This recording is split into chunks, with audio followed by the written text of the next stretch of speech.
पढ़ाते समय हंसाना मेरा काम है दोस्तों। चंदन सर मेरा नाम है दोस्तों। अच्छा ठीक। तो आज का मेरा टॉपिक है गौतम बुद्ध का एकदम पूरा इतिहास, पूरा डिटेल्स में। सबसे पहले सुदोधन राजा के बारे में बतावत रहा है।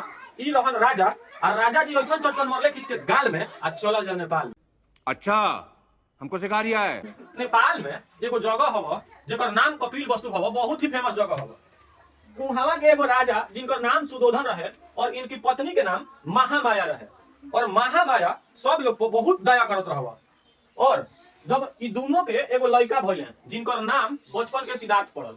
सिद्धार्थ के जन्म 563 ईस्वी में लुम्बिनी नेपाल और पूर्णिमा के दिन हुआ था। जैसे ही इनकर छठीहारी आया, एक के दिन के बाद गुजर गई महामाया। जिंदगी इतनी आसान नहीं होती, पूछो उन बच्चों से जिनकी माँ नहीं होती। दिन तो गुजर जाता है मगर आसानी से जो गुजर सके वो रात नहीं होती। 7वें दिन के बाद महामाया गुजर गई और जिसके चलते गौतम बुद्ध का काया फट गया। और उसके बाद इनके पिताजी इनको आंच नहीं आए, इसी के चलते देखने लगे कि कौन है खाली, तब भेटा गई इनकर साली। तू समझा? हाँ। नहीं तू समझा नहीं। तो सालिये से बियाह कोइले हाली इनकर गुजारा करे खातिर। गौतम बुद्ध के गुजारा करने के लिए अपन साली से बियाह कर लिए, यानी गौतम बुद्ध के मौसी से। राजा सुदोधन की दूसरी पत्नी प्रजापति गौतमी यानी इनकर मौसी थी।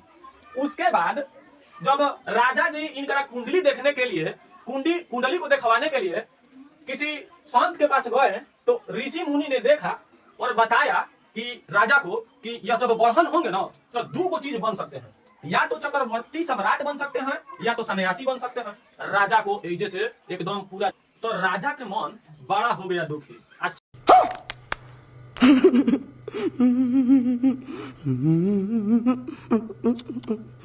छीना गया इनको चारों पार्टी से सूखी। राजा बेचारा सोचने लगे कि का करी कहाँ जाए। तो राजा जी गौतम बुद्ध के बहुत ही कम उम्र में, 16 के उम्र में इनका शादी कर दिलन। एक चलते कि अपन घर बसा ले, तो वो अब तो हम जेबे नहीं करेगा, सम्राट बनबे नहीं करेगा और सन्यासी होबे नहीं करेगा। इनकी शादी 16 के उम्र में जिनकरा से हुआ ना, तब उनका नाम यशोधरा था। उनका नाम यशोधरा था और इनका लगले एगो पुत्र हो गया खचाक से। अभी मजा आएगा ना भिड़ो। जिनका नाम राहुल पड़ा। और इन्होंने 29 के उमरिया आज छोड़वा दिलस इनकर नगरिया। वाह क्या सीन है। 29 के उम्र में जब ये अपन नगर छोड़ ले तो जात एगो बात कहले, ना चाही बीबी और ना चाही बाहे, कहे से कि हई हम दिल के साचा। तो हनी के जा सब भाड़ में आ हम चलनी पहाड़ में आ खट या पहुंच गइले बिहार में। क्या बात है सर, क्या बात है सर, क्या ओ जवा कतना गुरु से ले गया ही मरले इंटरव्यू। तो ओ जवा एगो शहर हवा बोध गया। ओ जबे बोधि वृक्ष के नीचे ई अपन ज्ञान के प्राप्ति कइले। एकदम ज्ञान अतना ना विशेष रूप से प्राप्ति कइले नु, इतना ना ज्ञानी हो गइले नु कि अब हम क्या बताई जवा। ओकर बाद इनकर प्रिय जन शिष्य रहे आनंद रहे। इनकर शिष्य तो ऐसे 5 गो रहन छ, लेकिन जो मेन जो रहे शिष्य जिनकर नाम आनंद रहे। और इन्होंने पहला उपदेश दिया था सारनाथ में। और इस धर्म को मानने वाला देश है चीन है, जापान है, कोरिया है, थाईलैंड है, भारत है। चीन, जापान, कोरिया और थाईलैंड और भारत सब जानी के मारत।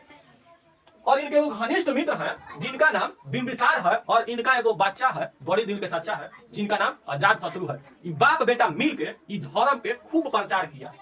और ये जितना भी कहानी है ना, इनका जन्म पूर्णिमा के दिन हुआ और इनका ज्ञान प्राप्त पूर्णिमा के दिन हुआ और इनका मरण पूर्णिमा के दिन हुआ। इसीलिए एक दिन साल में ऐसा आता है जेकर नाम बुद्ध पूर्णिमा हो। ये अपन धर्म के प्रचार बिंबिसार, अजात शत्रु और खुद तीनों जना मिलके 40 वर्ष तक प्रचार कैले। ओकरा बाद छोड़ के चली गए अपन देसिया और जाके मर गए यूपी के परदेसिया। एगो नगर हवा जेकर नाम हवा कुशीनगर। कुशीनगर देखा दुखी नगर हवा इनकरा खातिर। साला ये दुख का खत्म नहीं होता बे।